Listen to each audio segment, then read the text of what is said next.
Okay, so before we unpackage your new lift or remove it from the shipping frames, what we're going to do is raise the carriages while it's still a few inches to expose the lower pulleys, and then we're going to remove the pins and grease those pulleys. Remove the pins and regrease the lift in this video at this beginning portion might be a little different than what you're seeing, but they all require the same treatment and they're all pretty much packaged the same way. So as you can see here, Conley is greasing the pulleys and pulley axles and reinstalling the pins. We already have. And then our next move, once these are greased, will be to pull the arms out, and we bring our table with us when we do an install, and we have remove the shipping frames here on the bench, which I'll unpack and update you.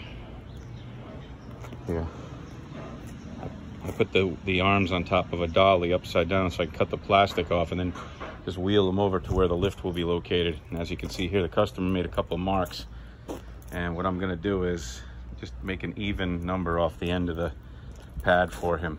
Try to get it centered on here. So that's part one. Next, I'll remove the shipping bolts from the top of the column, 17 millimeter.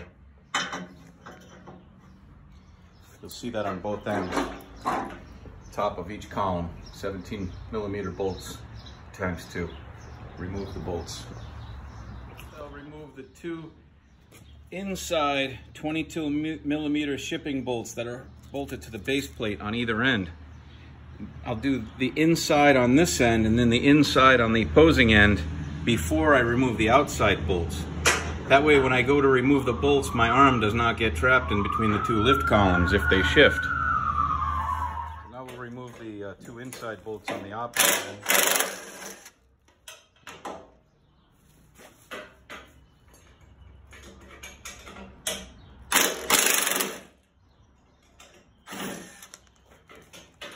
Now he'll work his way to the outside bolts. Yeah, right here. Yeah, and we're going to do the other end.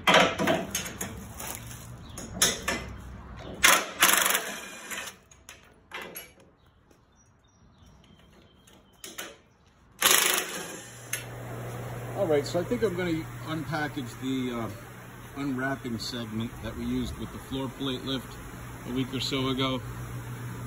We can recycle that part of it, but here's the overhead beam for the 11. We've got the auto safety shutoff. All right, it'll be up like this, and if the car hits it, it pushes up and kills power. Conley has the pulleys greased, and safety is installed. Overhead safety switch, and we'll reuse the segment from the 11 floor plate that we installed outside a week or so ago with the unpackaging, which is pretty simple. Prior to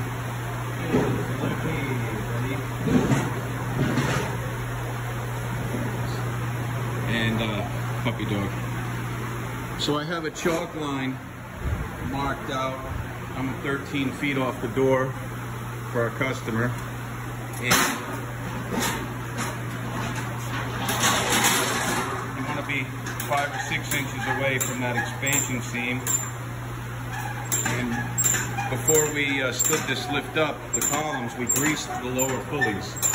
So, while it's laying down, as we did in the segment with the 11 floor plate lift. The cables are already installed. We run the hydraulic lines through the loops inside the post before we stand it up, so it's easier for us. And the next move is to level the columns with our shims and our magnetic levels. We have the columns standing. I like to do like a little preliminary leveling. I might have to go a little further with this, but I don't want to drill holes with the post making contact with the floor on an angle and then have to straighten the column up and then try to nail the bolt in, because they'll get wedged halfway in between the steel and the hole. It can make for a long day. And so I get it kind of plumb front to back. This case, front to back, is very plumb right out of the gates. And every time so to continue with the video here, because the phone will not stop ringing today. I'm using the telephone to do this video for you. I had the levels on the post, right? I have some shims in there, some preliminary shims, just to get me close to plumb. And now I will drill my holes. It's a 3/4 inch masonry auger. And I point the drill bit, as we've shown you in many of our videos, right through. I try to keep the drill nice and square, and then pull up and down to clean the holes up. You don't want it to wobble around and oval the holes out, because then the bolts won't tighten. All right? This is the second part. Square that up a little better. There you go. All right, now we're going to drill our holes on the offside, which we've used as our first column here. We've got it plumb. Now go ahead. Next, we vacuum up all the dust and we clean out the holes with the brush. Sorry.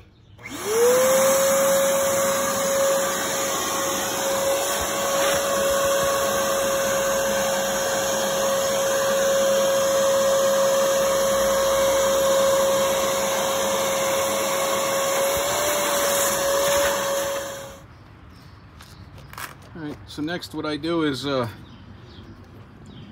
had a lot of battles with epoxy. When you fill the holes, you know, halfway and sometimes a little more than, the bolts tend to hydrolock, like they won't go down any further.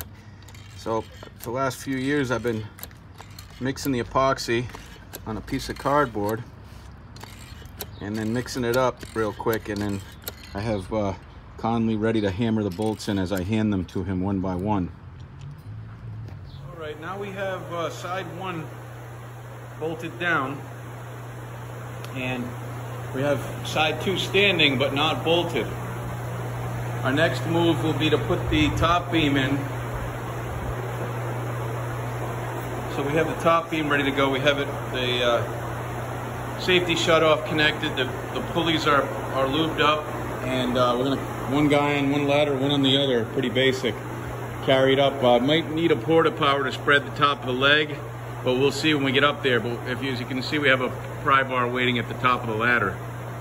All right.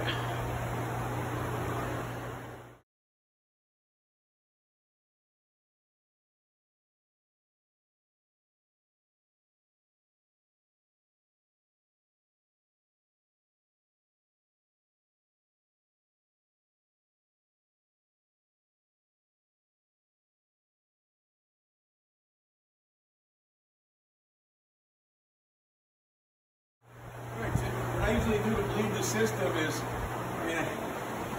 I gotta open up the right side wrench here. I climb up on it. I raise the lift up just shy of the first lock, so I'm not above the first lock, I'm below it, and I crack this loose. You can hear the air coming out. There it is. Ride it down. My weight pushes the air out, and I tighten up the bleeder screw. All right, and I do this side. Same thing. Come up on the top here. Put my hand, don't get hurt or injured. Try to push the air's coming, bleeding down. The air's coming out, Feel it go boom, seal the oil, and tighten it up. Take bleeding brakes in the car. That's it. All right. So when tightening the cables, as you can see, there's on the 11,000 direct drive, there's a couple of 24mm nuts. One is a jam nut, and then one is an adjuster nut. I like to set the cable so that you have about 1 inch of play with 2 fingers. Not too tight. About a foot above the carriage, a little better than a foot there from the stud.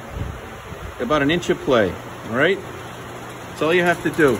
Right side, I won't get the customer in the video here, and the left side, okay? 1 inch of play, just like that.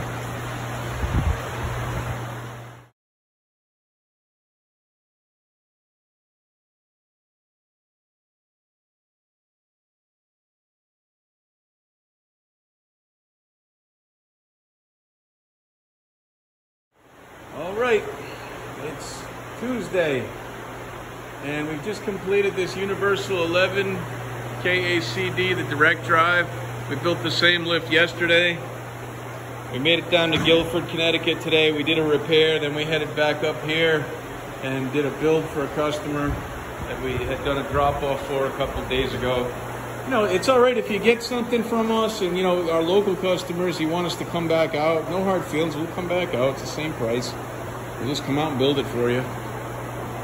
And everything went together nice. I got a, you know, proper distance from the expansion seam here and from the outer edge. And these steel buildings are really cool. You get a lot of square footage, and it's sturdy. And they wrap it with insulation if you want. And this is really up my alley. I need something like this ASAP for a couple. I need a couple of these. But if you need a lift, contact Christy. And you can catch her now with these before we have a short back order. Everybody's having trouble getting product in. And get the violins out, you know, the last Jumanji 2020 and 21 as it continues. Thanks for tuning in, all of our supporters out there. We appreciate your business very much. We hope you're having a great start to your week. I'll see you soon.